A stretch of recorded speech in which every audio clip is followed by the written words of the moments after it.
Good morning and welcome to News First Prime Time Sunrise. Hello there, very good morning and welcome to News First Prime Time Sunrise with me, Shane Silva. Let's start off with a look at your headlines.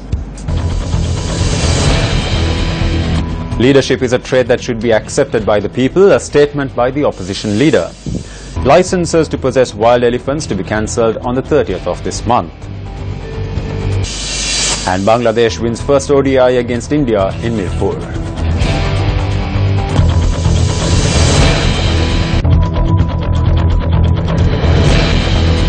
On to your stories in detail. Now, speaking at a religious event in Haliela yesterday, opposition leader Nimal Siripala de Silva noted that leadership is a trait that should be accepted by the people.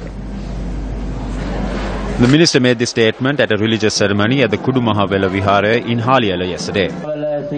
දේශපාලනේ වාණිජ්‍ය කරණයට ලක් වෙලා තියෙනවා. ඒ නිසා තමයි අපි දැන් අර මනාප ක්‍රමේ නැති කරලා Politics has been commercialized. That is why we are trying to do away with the preferential system and introduce an electoral system without this mechanism. All this effort is to eradicate the commercial aspect of politics in the country. The country needs leadership. The village needs leadership. This is because there is no direction without leadership. There are too many problems when there are too many leaders. Just because leaders are appointed from the top does not mean it is right. The leadership should be accepted by the people.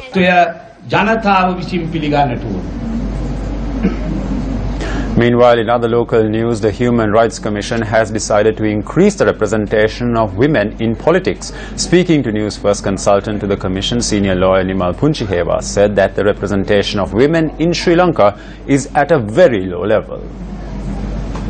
The main officials and departments connected to the matter, that is the Elections Commissioner, a representative for the Secretary to the President, a representative for the Secretary to the Prime Minister, as well as representatives from the Ministry of Women's and Children's Affairs have been notified in this regard. We plan to hold discussions with these officials on the matter, and the Human Rights Commission will present suitable recommendations to the government in order to increase the representation of women in politics. Our recommendations will include not only how female representation would increase on nomination lists, but also how representation of women could be made stronger within the political parties.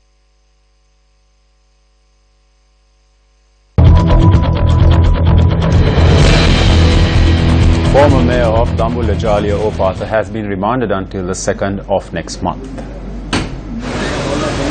The order was made when the former mayor was produced before the Dambulla magistrate yesterday. Police media spokesman ASP Ruwan Gunasekara noted that Opatha was taken into custody on charges of engaging in unlawful excavation activities.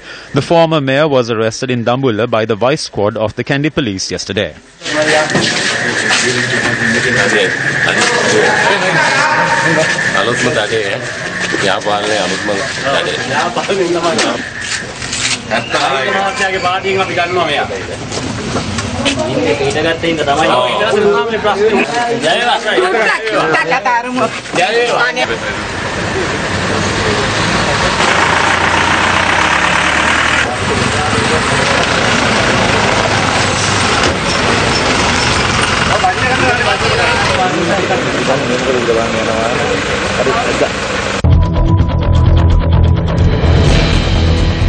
The Wildlife Department says that the licenses issued in relation to possession of wild elephants will be cancelled on the 30th of this month. The department further noted that new applications would be called in this regard and fresh licenses issued thereafter.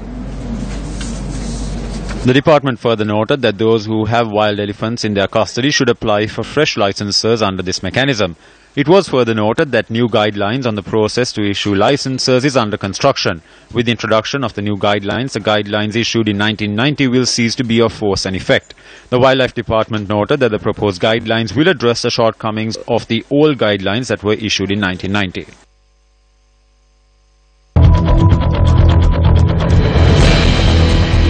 Reports say that residents of the Putlam Kalladia area have been facing many problems over the past few years due to the threats posed by the wild elephants in the area. The residents who have been affected by threats posed by elephants are namely those living in the Kalladia, Singhapura and Independence Avenue areas. The residents say that more than 150 coconut trees have been destroyed by these elephants within the Tabbowa Reserve. Parliamentarians will put something or the other in the paper about this matter. After 2 days, it'll all be over. Now, for the past 2 years, we haven't been able to grow coconut trees. When they enter our fields, it is very difficult to drive them away. No matter what type of animal, you can't drive them away. If you attempt to drive them away, they start chasing us. The area residents point out that the project to erect a fence at a cost of 800,000 rupees has come to a standstill and has in fact worsened the situation. The area residents request these fences be constructed quickly and for this problem to be resolved.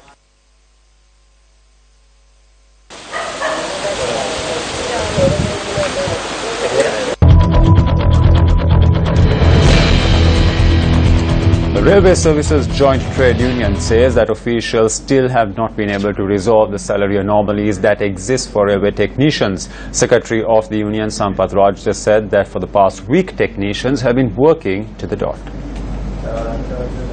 For more than a week now, railway technicians are working only within their stipulated time frame. This is because of the existing salary anomalies. We spoke to the Minister of Transport 3 days ago regarding this matter. The Minister agreed to provide salaries to all technicians within the salary scale of the grades of MT1 and MT2.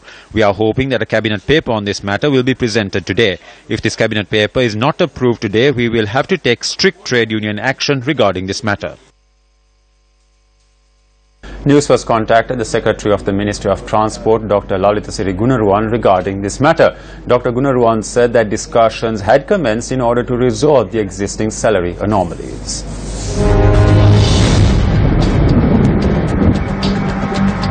The Met Department says that strong southwesterly winds can be expected across the island and surrounding areas. Let's now take a look at the weather forecast for today. Forecast for 19th of June 2015 issued at 5:30 am on to 19th of June 2015. There will be showers at times in the central, Sabaragamuwa and western provinces and in the Galle and Matra districts. Strong southwesterly winds can be expected over the country and surrounding areas at times. 2 people in Hatton were injured when the wall they were repairing collapsed. Our correspondent noted that the 2 individuals had sustained injuries while in the process of repairing the wall, which had partially collapsed a few months back.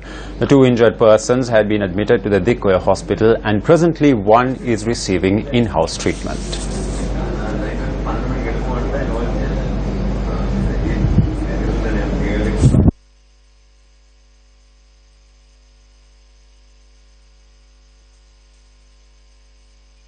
There you go, that's a look at this edition of Newsfirst Primetime Sunrise. It was a pleasure having you with us and hope you have a great day ahead. Hotline 0114 896 896. www.newsfirst.lk. Feedback at newsfirst.lk.